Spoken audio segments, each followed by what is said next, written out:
మనం చూడొచ్చు ఈ మధ్యలో అమ్మాయిలు బైక్ డ్రైవింగ్ చేస్తుంటే చాలామంది ట్రోల్ చేసే వాళ్ళు ఎక్కువ ఉన్నారు.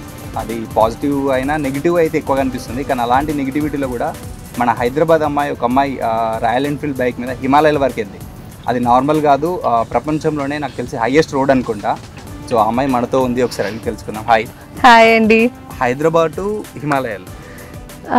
హిమాలయ బైక్ మీద వెళ్ళారా, లేదు అంటే అక్కడ మధ్యలో నుంచి వెళ్ళారా? ఈ ఎవరెస్ట్ మీద మీకు రైడ్ చేయాలని థాట్ ఎలా వచ్చింది ఫస్ట్? యాక్చువల్లీ నేను ఇక్కడి నుంచి బైక్లో వెళ్ళలేదు. I wrote the bike from లే టు ఉమింగ్లా. అయితే నాది total I kept my trip for long. Direct లే నుంచి అయితే అక్లమటైజేషన్ ఇష్యూస్ వస్తాయి మనకి, అందుకని శ్రీనగర్ నుంచి టైం తీసుకుని లే రీచ్ అయ్యి, లే వెళ్ళాక కొంచెం లదాఖ్ లోకల్ మొత్తం తిరిగి లంగ్స్కి ఆ లో ఆక్సిజన్ లెవెల్స్ బాగా అలవాటు అయ్యాక అప్పుడు బైక్ హైర్ చేసుకొని I went to Umlingla.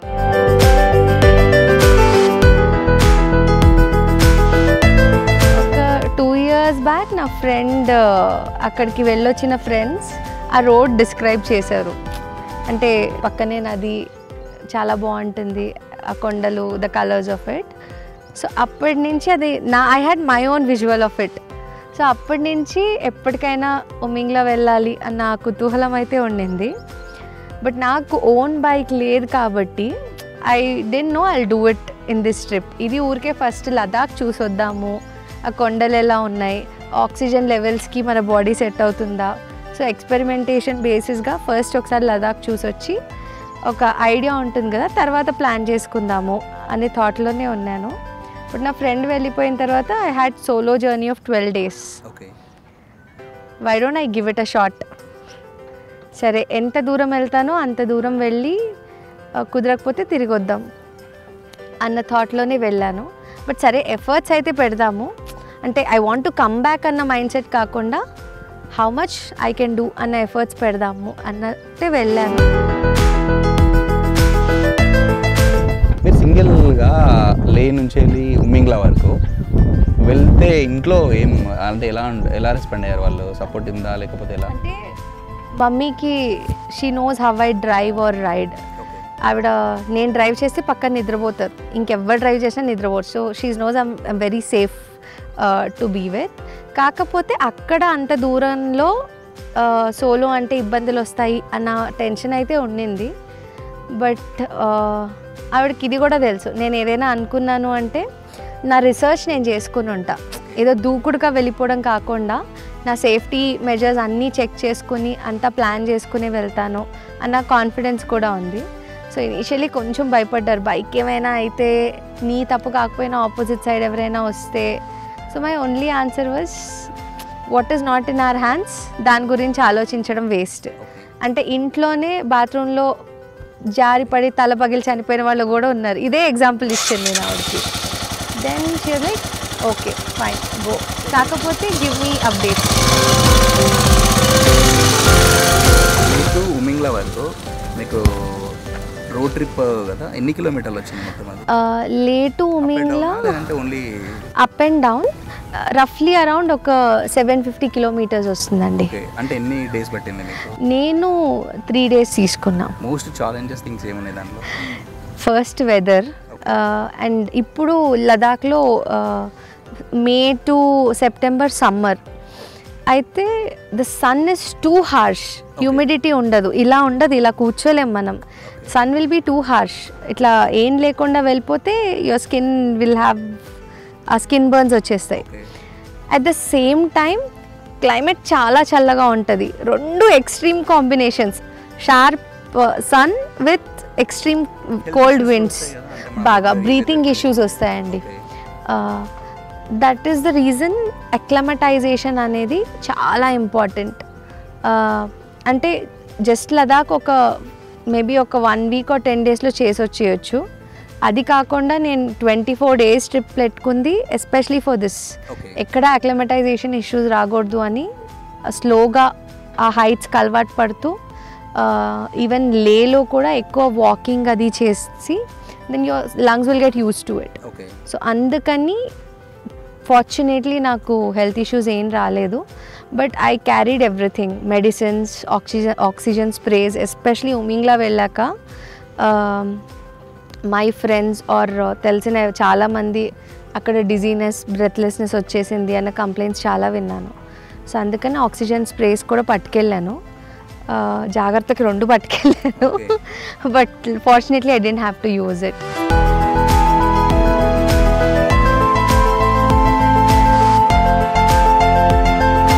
It was my bucket list dream. కొంచెం ఏదో ధైర్యం చేశానేమో. ఓకే, లిటిల్ సోలో అంటే ఇట్స్ నాట్ ఈజీ. ఏదైనా అయితే చాలా కష్టం. అక్కడ జనాల వల్ల ఇబ్బంది ఉండదు, but it is so deserted. So help రావడం కష్టం. ఎవరైనా ఆపోజిట్ బైకర్స్ వచ్చి అలా హెల్ప్ చేయాల్సి ఉంటుంది. కానీ బట్ ఇప్పుడు ఇక్కడికి వచ్చాక ఓకే, జనాలు చాలా ధైర్యమైన పని చేసావు అంటూ అంటే నాకు అది ఇట్స్ నైస్ అండ్ ఆల్సో కొంచెం సర్ప్రైజింగ్గా కూడా ఉంది. It's nice. అంటే my only wish through this is నన్ను చూసి ఇంకొంతమంది అమ్మాయిలు ఏ ఫీల్డ్ అయినా అవ్వండి, don't need to take a bike and go to Umlingla. చిన్న చిన్న వాళ్ళ విషెస్ పూర్తి చేసుకోకుండా అలా సప్రెస్ చేసి పెట్టేసుకుంటారు కదా, వాళ్ళు కొంచెం ధైర్యం తెచ్చుకొని అవి పూర్తి చేసుకుంటే అది నాకు ఎక్కువ సంతోషం ఇప్పుడు దీనికంటే కూడా.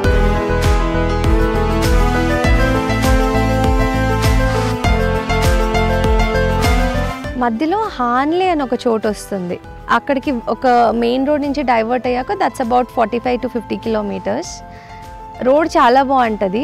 చిన్న చిన్న విండ్స్ వస్తాయి కదా, ఆ గాలి వల్ల పక్కన మొత్తం ఇసుక ఉంటుంది. ఆ ఇసుక రోడ్ మీద పడిపోతుంది. సో అలా ఒక చోట రోడ్ బాగుంది, టర్న్ తీసుకున్నాక సడన్గా మొత్తం శాండే. స్కిడ్ అయ్యాను, ఇంకా పడిపోతాను, ఇట్స్ డన్, ఏమవుతుందో తెలీదు అన్న థాట్ అప్పుడు వచ్చింది. బట్ లక్కీలీ పడలేదు. సో అప్పుడు కొంచెం భయం. ఎందుకంటే ఏదైనా ఇరిగితే nobody will be there to help you. General public మీకు అసలు దొరకరు, ఉండరు.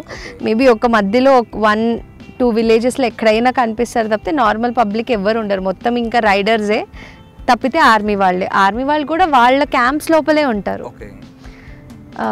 And also Umlingla Hanle reach అయిన తర్వాత you will climb a hill and go down and then reach Umlingla. అది దిగేటప్పుడు మాత్రం అసలు ఎందుకురా బాబు ఈ పని పెట్టుకున్నా అన్న థాట్ వచ్చింది. Because I have fear of heights. And road చిన్నగా ఉంటుంది, పక్కనే వ్యాలీ. ఇంకేం చేయాలి దానికి? How should I let my fear of heights go? నడపలేకపోతున్నా. సో బైక్ పక్కన పెట్టేసి ఆ ఎడ్జ్కి వెళ్ళి నిల్చుని I'm like shivering and I'm seeing the valley. కొంచెం అలవాటు అవ్వాలి అని. ఇంకా తర్వాత బైక్ ఎక్కి జస్ట్ నా బైక్ కంటే ముందర మాత్రమే చూసుకుంటూ నడిపా. సో ఎవరైనా దిగేటప్పుడు బాగానే కొంచెం ఈజీగా దిగేస్తారు. నేను దిగడానికి చాలా టైం తీసుకున్నాను because of my fear of heights. Yeah, ఆ వ్యాలీ కనిపిస్తూ ఉంటే I was like literally shivering from inside. అప్పుడు అనిపించింది ఎందుకు పెట్టుకున్నాను ఈ పని అని. యా.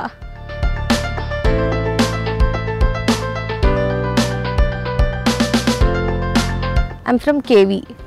సో అన్ని స్టేట్స్ ఫుడ్ ఆల్మోస్ట్ చిన్నప్పటి నుంచి అలవాటు, ఫ్రెండ్స్తో షేర్ చేసుకొని తింటాం కదా. And also advantage of Ladakh food is వాళ్ళు ఆయిలీ ఫుడ్ తినరు. సో మనకు స్టమక్ ఇష్యూస్ రావు వాళ్ళ ఫుడ్ వల్ల. నచ్చకపోవచ్చు కానీ చప్పగా ఉంటాయి, స్పైసెస్ వాడరు. కాబట్టి taste wise you might not like it, but it is health wise it is very good and safe. మీరు సోషల్ యాక్టివిటీస్ కూడా బయట చాలా చారిటీ చేస్తున్నామన్న దాని గురించి కూడా కొంచెం, అంటే ఇది ఎలా అలవాటు అయింది, ఎప్పటి నుంచి చేస్తాను? చారిటీ అని కాదు, యాక్చువల్లీ నేను చేసింది engineering, but I'm not an engineering material అని ఫస్ట్ ఇయర్ అయ్యాకే అర్థమైపోయింది. బట్ బేసిక్ డిగ్రీ ఉండాలి కాబట్టి కంప్లీట్ చేసుకుని తర్వాత ఓకే ఐ పిక్ సంథింగ్ అని అనుకున్నా.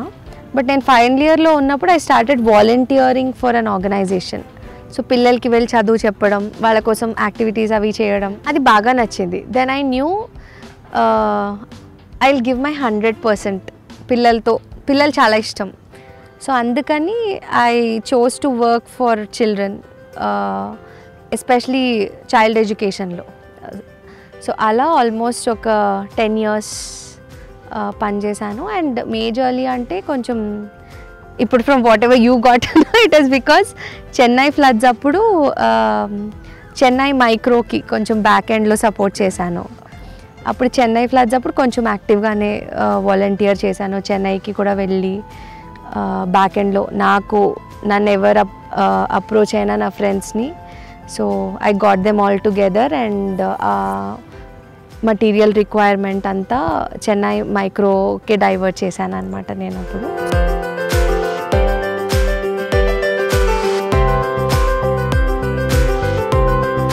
రైడింగ్ అంటే మేబీ వేరే స్టేట్స్ ఈజీ ఏమో కానీ లదాఖ్లో ఆఫ్ రోడింగ్ చాలా కష్టం అండి. It's a dream. ఎస్, అంటే నిజంగా నేను లదాఖ్ కార్లోనూ ట్రావెల్ చేశాను, బైక్లోనూ చేశాను. The travel in bike car ఎక్కడా మ్యాచ్ అవ్వదు. Ladakh has to be seen through bike, seriously. So కొంచెం అక్కడ జాన్స్కార్ వ్యాలీ అని ఉంది, అది చాలా టఫ్. సో నేను ఇంకా టచ్ చేయలేదు బికాజ్ ఆఫ్ రోడింగ్, లదాఖ్లో ఆఫ్ రోడింగ్కి మెంటల్ టఫ్నెస్ చాలా అవసరం. And also I'm not a regular biker, so కొంచెం ఇంకా మంచిగా ప్రాక్టీస్ చేసుకొని అది చేసుకోవాలి. So that mental toughness is definitely required. ముందే తెలుసా ఇది ఉమ్మింగ్లా అనేది వరల్డ్లోనే హైయెస్ట్ రోడ్ అని చెప్పేసి? ఎస్ ఎస్, దీని గురించి I read it few years back. కాకపోతే అది ఇంతకుముందు ఓన్లీ ఆర్మీకి ఉండేది. ఒక 2-3 years బ్యాకే సివిలియన్స్కి ఓపెన్ చేశారు. సో అది ఓపెన్ చేసినప్పటి నుంచి అంటే ఆటోమొబైల్ ఎంతూజియాస్ట్ అందరికీ okay, I have driven on world's highest motorable road అన్న ఇది ఉంటుంది కదా. So lot of bikers go there.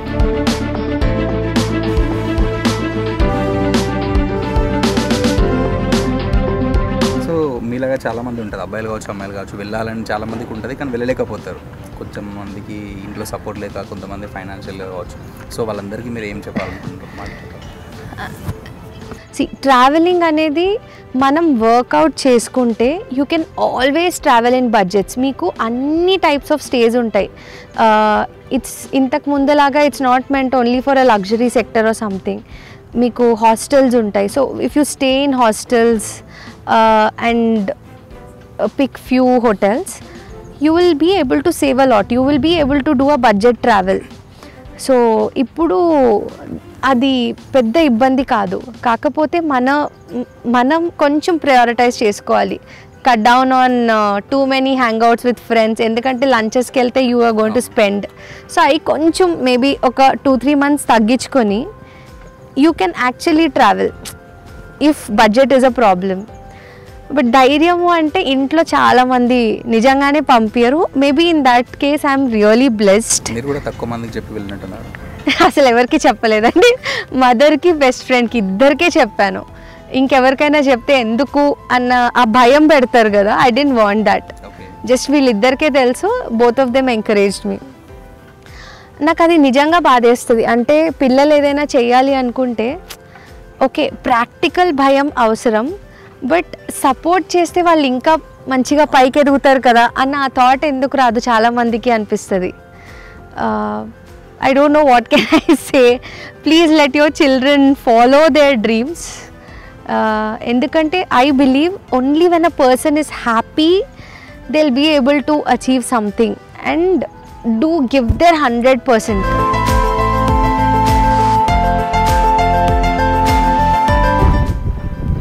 So next rides ఏమైనా ఉన్నాయా? రైడ్స్ నెక్స్ట్ అయితే జాన్స్కార్ వ్యాలీ చేయాలనుకుంటున్నా.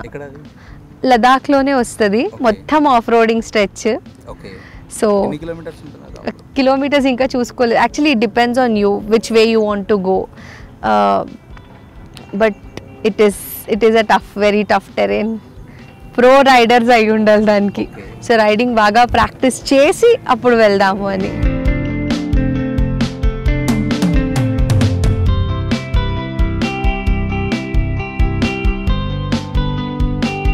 అరే you should have life, otherwise it hasn't been very easy. ఒక 2013 నుంచి after I lost my father మొత్తం సినారియో చేంజ్ అయిపోయింది. అంటే నిజంగా ప్రపంచం ఎలా ఉంటుంది అని అప్పుడు తెలిసింది. అప్పటి వరకు ఓకే అబ్బాయిలందరూ నాన్నలా ఉంటారేమో, వెరీ రెస్పెక్ట్ఫుల్. మా ఇంట్లో చాలా బ్యాలెన్స్డ్ ఎన్వైరన్మెంట్ ఉండేది, లైక్ విమెన్ మెన్ ఆ డిస్క్రిమినేషన్ లేకుండా పెరిగాను. బట్ నాన్న పోయాక అది సొసైటీలో చూశాను. అప్పుడు చాలా కష్టపడ్డా. These 2013 to maybe 2020 it took time. Maybe అవన్నీ చూసినందువల్ల వచ్చిన ఒక ధైర్యం వచ్చేస్తుంది చూడండి. ఇంకేదైనా okay I'm ready to handle in life అన్న ఆ థాట్ ప్రాసెస్ నాకు అందువల్లే వచ్చింది. Maybe that also contributed for me to take this step. అంటే ఏదైనా భయపడకుండా ఆలోచించి మేనేజ్ చేయొచ్చు. So that played a very crucial role in me doing this solo journey. అంటే అందరూ అడుగుతారు how did you do solo, but maybe that background has help me with this.